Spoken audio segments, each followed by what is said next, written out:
میرے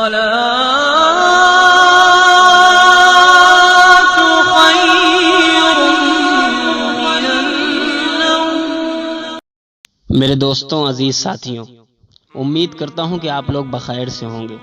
حضرات محترم، اس ہندوستان کی سرزمین پر اس وقت چونکہ ایسا ماحول بن چکا ہے کہ روزانہ سوشل میڈیا پر طرح طرح کی باتیں سننے ملتی ہیں۔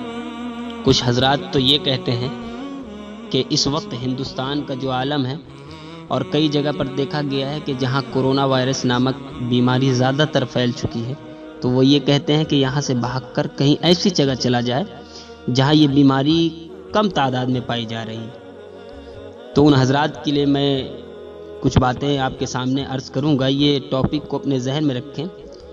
حضرت حزقیل علیہ السلام، یہ بنی اسرائیل میں اللہ تبارک و تعالیٰ نے انہیں نبی بنا کر بھیجا۔ ملک شام میں واسط کی جانب داوردان نام کی ایک بستی تھی۔ وہاں اللہ تعالیٰ کے حکم سے طاعون کی وبا پھیل گئی۔ وہاں کے رہنے والے زیادہ تر لوگ وہاں سے بھاگ گئے اور وہاں سے نکل کر ایک دوسرے علاقے میں جا کر رہائش پذیر ہو گئے۔ بستی میں باقی رہ جانے والے لوگ طاعون کی وجہ سے ہلاک ہو گئے اور بھاگنے والے لوگ موت سے محفوظ رہے۔ جب طاعون کی وبا ختم ہوئی تو بھاگ جانے والے واپس اپنے گھروں میں آ گئے۔ بستی میں بچے کچے لوگ موجود تھے۔ انہوں نے واپس آ جانے والوں کو دیکھ کر کہا، یہ تو ہم سے زیادہ سمجھدار اور عقل مند ثابت ہوئے۔ اگر ہم بھی ان کی طرف بستی چھوڑ دیتے تو ہمارے عزیز و اقارب محفوظ رہتے۔ پھر انہوں نے کہا، اگر طاعون کی بیماری دوبارہ پھیلی تو ہم بھی ان کے ساتھ نکل جائیں گے۔ میرے دوستوں، قدرت خدا سے ایسا ہوا کہ آئندہ سال پھر طاعون کی وبا پھیل گئی۔ اس بار 30,000 سے زیادہ تعداد میں لوگ گھروں سے نکلے اور ایک کھلی وادی یا چٹیلی میدان میں جا کر قیام پذیر ہو گئے۔ پھر اللہ تعالیٰ کے ایک فرشتے نے وادی کے نیچے حصے سے اور ایک نے اوپر والے حصے سے ان لوگوں کو آواز دی کہ مر جاؤ۔ اس آواز پر وہ سب کے سب مر گئے اور ان کے بے روح جسم میدان میں پڑے رہے۔ میرے دوستوں، قرآن حکیم کی سورۃ بقرہ میں اللہ تعالیٰ نے ارشاد فرمایا ہے، اے مخاطب، کیا تو نے ان لوگوں کے انجام کی طرف نہیں دیکھا جو ہزاروں کی تعداد میں موت کے ڈر سے اپنے گھروں سے نکلے تو اللہ تعالیٰ نے ان کو فرمایا مر جاؤ، پھر اس نے ان کو زندہ کیا۔ یقیناً اللہ لوگوں پر فضل کرنے والا ہے، لیکن اکثر لوگ شکر نہیں کرتے۔ آیت نمبر 243۔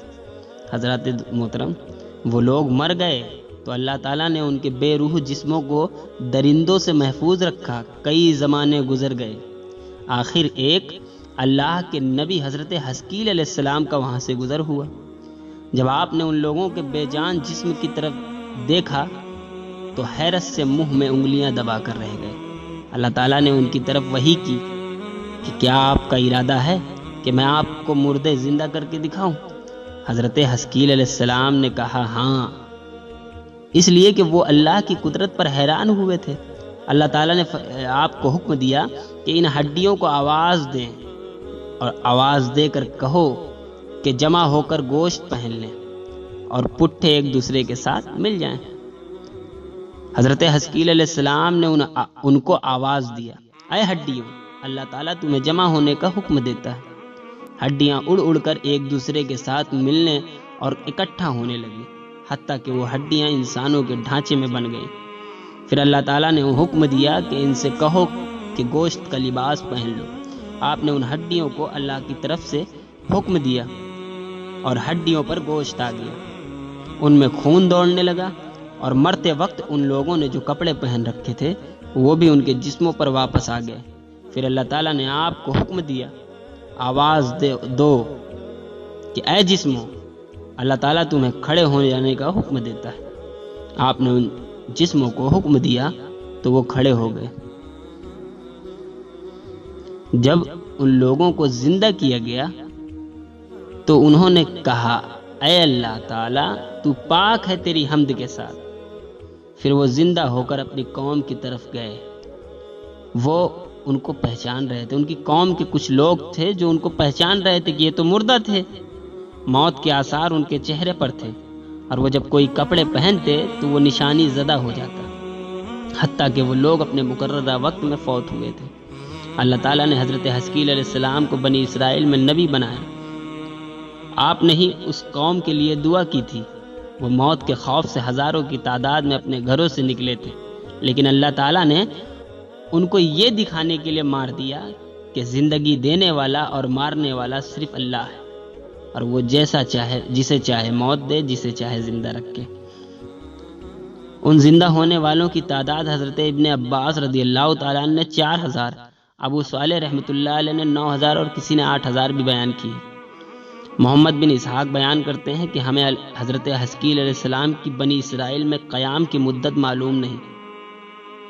بہرحال جب حضرت حزقیل علیہ السلام فوت ہوئے تو بنی اسرائیل اللہ کے وعدے کو بھول گئے اور ان میں نئی نئی چیزیں پیدا ہو گئی، اور انہوں نے بتوں کی پوجا شروع کر دی۔ جن بتوں کو وہ پوجتے رہے ان میں ایک بال بھی تھا۔ پھر اللہ تعالیٰ نے ان بت پرستوں کی طرف حضرت الیاس علیہ السلام کو نبی بنا کر بھیجا۔ میرے دوستوں، بتانے کا مقصد یہ ہے کہ جب طاعون کی وبا پھیل گئی تو وہ لوگ ہزاروں کی تعداد میں اپنے گھروں سے اس لیے نکلے کہ وہ موت سے محفوظ رہیں، لیکن اللہ تعالیٰ نے ان کو یہ دکھانے کے لیے موت دے دی کہ دیکھ لو، مارنا اور جلانا یہ صرف اللہ کا کام ہے، وہ جسے چاہے موت دے، جسے چاہے زندہ رکھے۔ اس طریقے کی افواہ جو اڑ رہی ہے کہ یہاں کورونا وائرس نامک جہاں بیماری زیادہ ہو وہاں سے ہٹنے میں ہی بھلائی ہے، وہاں ایک ایسی جگہ پر آپ رہیں جہاں آپ اس وائرس سے محفوظ رہیں۔ میرے دوستوں، امید کرتا ہوں کہ آپ کو یہ جو میری بات ہے پسند آئی ہوگی۔ پسند آئے تو ویڈیو کو لائک کریں، شیئر کریں۔ ملتے ہیں اگلی ویڈیو میں، تب تک کے لیے اجازت چاہتا ہوں۔ السلام علیکم ورحمۃ اللہ تعالی وبرکاتہ۔